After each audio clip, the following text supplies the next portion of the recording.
Hello everybody, it's Deccer again. Today's going to be a little bit different. Today I'm going to be explaining a lot about subclasses and gearing your warlock to take advantage of the subclasses. Now, everything I'm explaining can be used with the other character types of hunters and titans, but I'm not entirely sure about those because I primarily play warlocks. So I'm going to be showing you that for my example.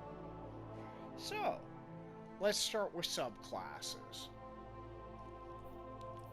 If you have followed me through my videos and completed all those quests, you have 4 subclasses available to you: Solar, Void, Arc, and if you have completed all those quests, Stasis. Now, Solar and Arc work as skill tree setups. Void and Stasis are more a la carte. So let's start with Solar here. Now, first thing you're going to see is the skill tree setup like this. Now, first off are your rifts.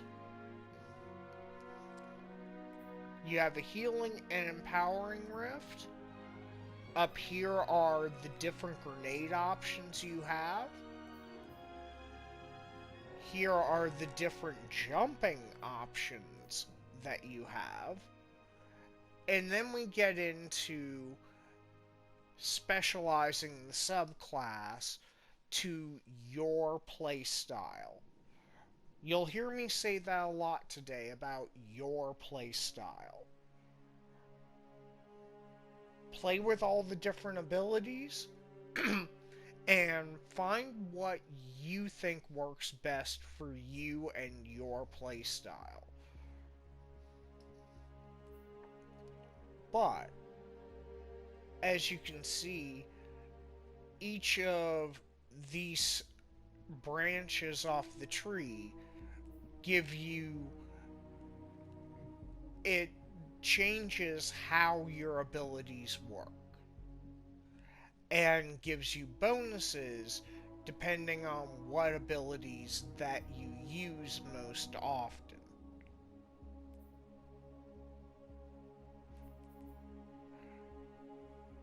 What I always recommend is try all of them. Find which one works best for you, equip that, and use that. And have that subclass set for anytime you equip that subclass, you're already set up.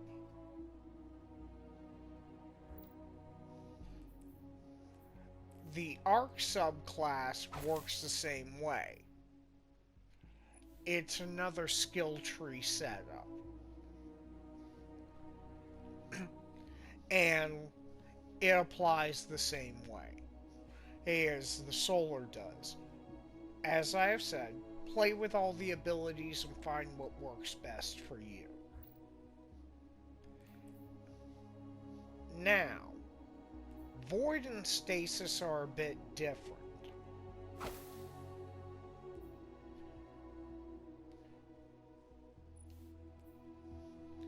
Void, as you can see here, you have options about how your super actually happens.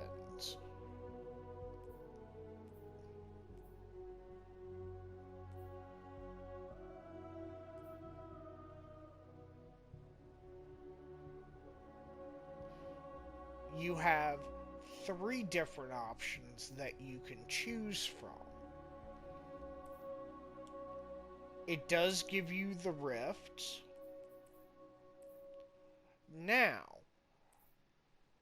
all your abilities for Void you have to unlock. The way you do that is to go to Ikora in the tower and purchase the different abilities, like your rifts, your jumps, your melee abilities, and your different grenade options. All of those you have to purchase from Ikora. And then meditate at the small pedestal next to Ikora to unlock them. Now, one of the new aspects to Void are aspects. These you also purchase from Ikora. Now, aspects give you different Void abilities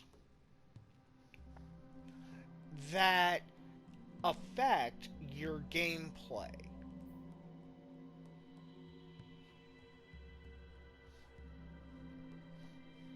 As soon as you can find an aspect that you like and that sounds good for you, apply it, and that will open up another point, which are your fragments. Now, fragments, depending on which ones you choose,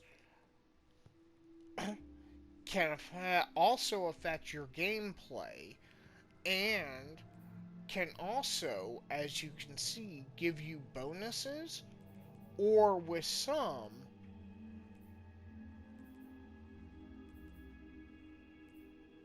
minuses to your stats.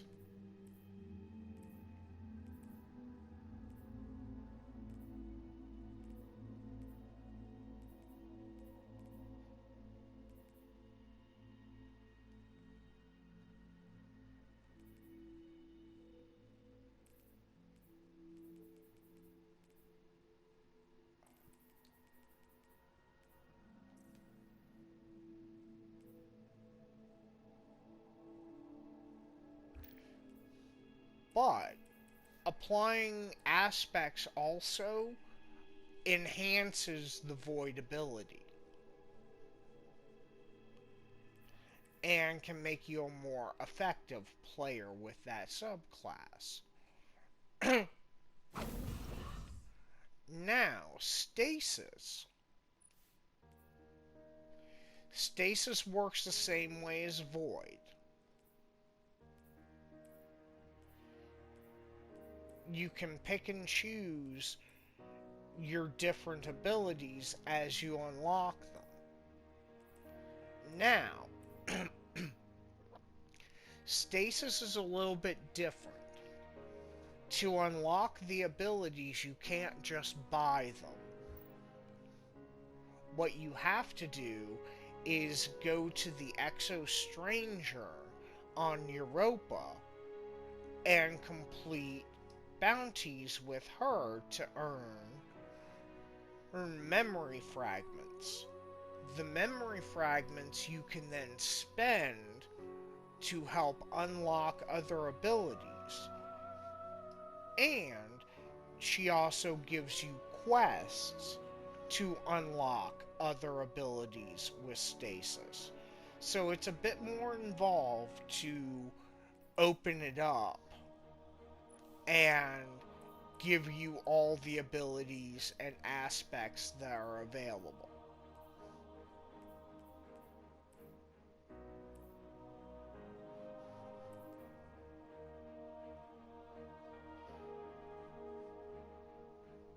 But all you need to do is go to the Exo Stranger and just follow her quest lines and bounties.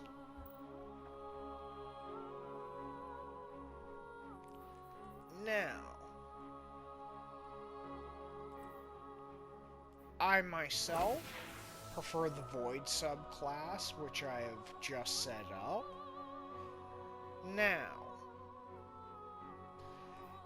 is where you start optimizing all of your stats to make your Void abilities even more effective. Because you want to be able to use the abilities that you commonly use as soon as possible. Every ability has a recharge time. As you can see with the gear that I'm using, my melee, the cooldown is a minute and 4 seconds. And my super, 754. And my grenade is a minute and a half. Now, other stats that you want to pay attention to, your recovery. Recovery not only helps you regenerate your health faster, but it also reduces the cooldown of your class ability, which with a warlock is your rift.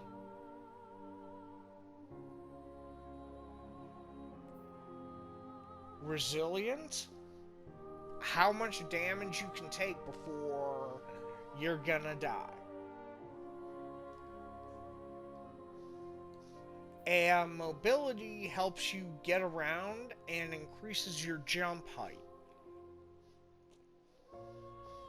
So, depending on how you play, defines which of these stats, or which few of these stats, becomes most important to you.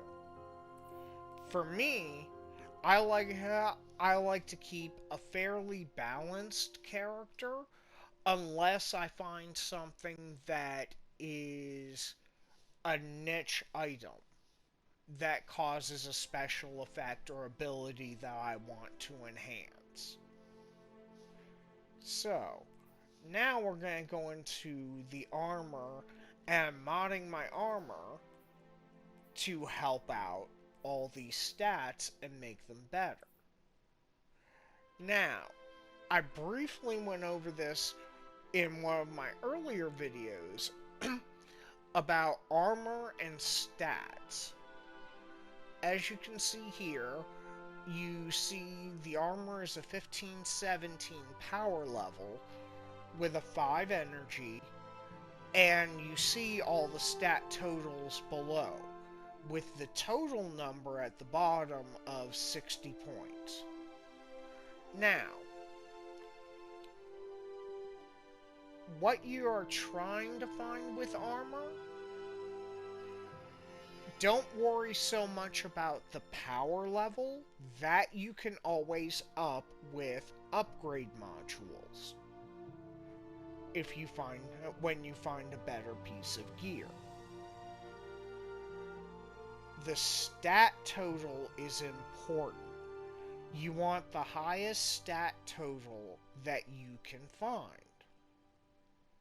But you also want those points distributed in the stats that you actually use. Now, this helmet works very well for me because the only stat point area that it's lacking is recovery. So, this armor is a power level 5. Now, I upgraded it from a power level 1 to 5. You go right here to upgrade armor. Upgrading it to power level 5 will only cost you glimmer and legendary shards. Once you get to power level 5, then it starts asking you for other materials, like enhancement cores. Later on, as you go up in levels, it will start asking you for ascendant shards also.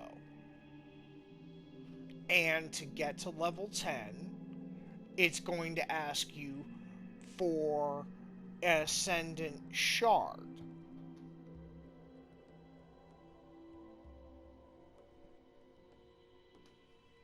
So, upgrade first it's legendary shards, then enhancement cores, then enhancement prisms, then ascendant shards that you are going to need. I'll explain how to get all those later on. But, since this is a power level 5, you go down here to your mods. Now, armor mods are something that you can either buy or buy from Banshee or find. So, this armor, I find that the recovery is really lacking. So, for 4 points of energy, I can get plus 10 to the recovery. Sounds good. Now, I still have 1 point of energy left. Now, there are other mods that you can come across or buy from Banshee that give you different perks, like ammo finders, or siphons,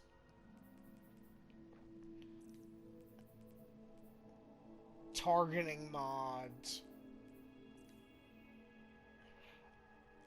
and different mods are available for the different pieces of armor. So always look through your mods and see what's useful for your playstyle, and equip those mods to your armor.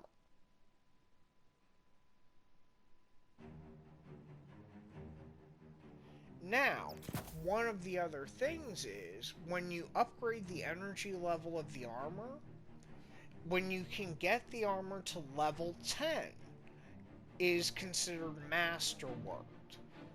When it is masterworked, it gives a significant bonus to all of the stats of the armor.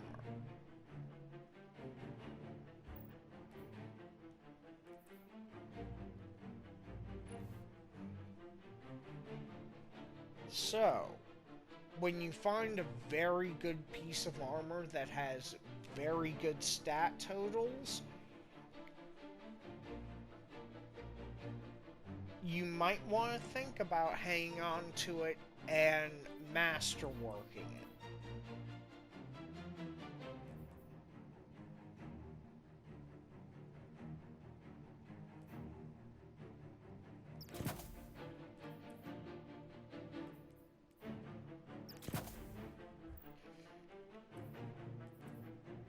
Now, this piece of armor that I have equipped is an exotic.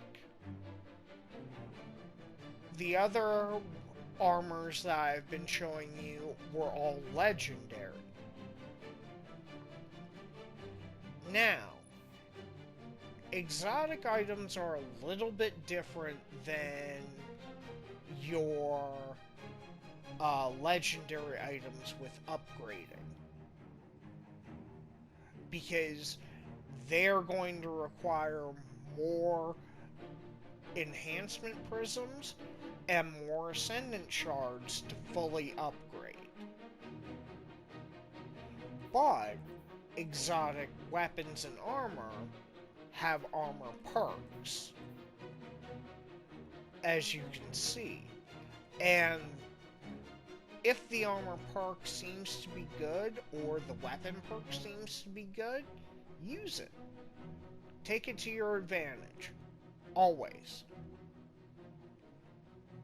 This armor extends a rift's duration and when I kill enemies while in the rift. So, considering I use that ability, it's worth having.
Okay. Now that I have equipped all those mods, you see where it has changed my stats at this point. Now my recovery is at 60. So it gives me a recovery rate increase, and my class ability recharges faster. My grenade now recharges at a minute and 5. My super at 7.54 seconds. Minutes. I'm sorry. And my melee in a minute and 4 seconds. I've just made my character almost twice as effective, just with a few minutes of work. Pick the mods that work best for your playstyle, and you'll find yourself to be a lot more successful while playing.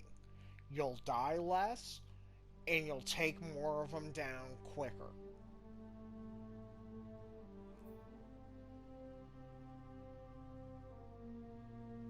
Now, one other thing we need to talk about is your ghost. Because this is another thing that you can use to enhance your gameplay. Your ghost is just like your armor. It has an energy level that can be upgraded. Now, the first mod slot is an experience mod. So you can enhance how fast your experience goes up depending on how many points of energy you want to use in it. Next are tracking mods that detect resources around you. Next is a glimmer mod and resource mod. And the other one is an activity mod that is only unlocked once you fully masterwork the ghost shell.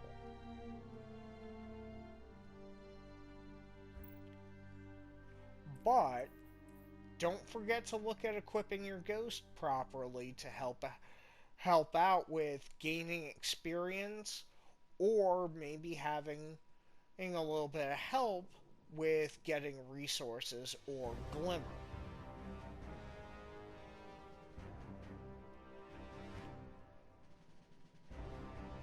Now, last but not least, if you have a season pass, which I do recommend getting a season pass, you have the seasonal artifact.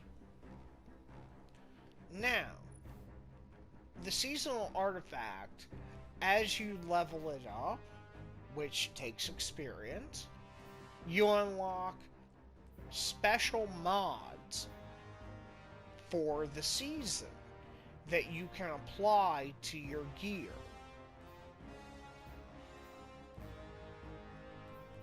And these different mods can be beneficial over the season.